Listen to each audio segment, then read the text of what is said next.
Hi. Today we're going to talk about the D-Thing from Serendipity. This little unit's been out for 2 or 3 years now, and it's made by Ken Wessons over in Australia. There's a couple of videos on YouTube showing the capabilities of this thing. And so this isn't going to be a tutorial. This is going to be just a little overview of a couple of issues that I've been having with connectivity to the D-Farm when using the whole sound studio. That is the Mother 32 subharmonicon and the D-Farm.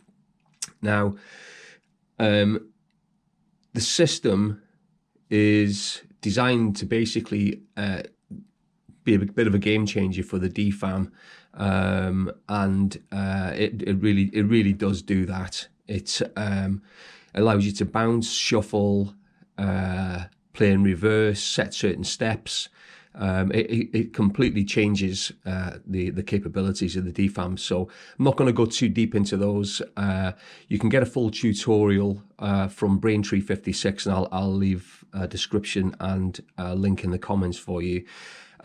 So the problem we've been having is when you connect the D-Thing over to the D-Farm by going to the advance out into the D-Farm's advanced clock, everything works fine when it's standalone, okay? But when everything's connected via MIDI from external devices into the Mother 32, and then you use the assign out of the Mother 32 coming into the trigger in of the D-Thing, what happens is the Mother 32 has got a bit of like a ghost pulse, if you like, and it was making the D-Farm jump 2 steps. I think in some of Braintree 56's earlier videos, he does touch upon an issue with clocking. So I reached out to Ken Wessons, and I basically told him what the issue was and told him how I had the D-Thing connected up. He instantly got back to me and started working on a firmware update to resolve the issue. So a few emails back and two, and I applied the firmware update, and yeah, everything works perfectly well now. So I did post a video of a live jam that I did, and I'll put the link in the comments in the description. But you can see quite clearly if you watch the video how everything goes out of time, and when I set different sequences on the D-Farm, it jumps to step 6 instead of step 1 because I didn't set the step 1 correctly. So which leads me on to the next part. In order for you to set step 1 within the D-Thing, it's very important to set up your patch first on the D-Farm.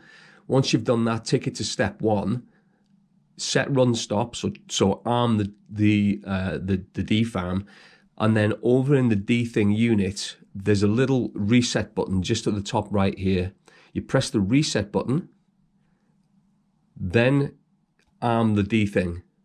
Once you've armed the D-Thing, set the control. If I can get to it, set step 1. Click set step 1. Once the 2 units are armed, it's not going to go out of sync, and everything will come back to step 1, and everything will be in time. So if you look closely at the live jam that you're going to see today, you'll see quite clearly the differences in the timing before the firmware update in the first video I did a while back, and in this video I have tried to recreate the patch, but of course with a Moog Sound Studio you can't do presets, and once you start turning the dials to modulate and change things, you can never really recreate the patch again, which is obviously part of the charm. So I've got as close as I can. So let's go and take a look at the live jam and see this thing in action.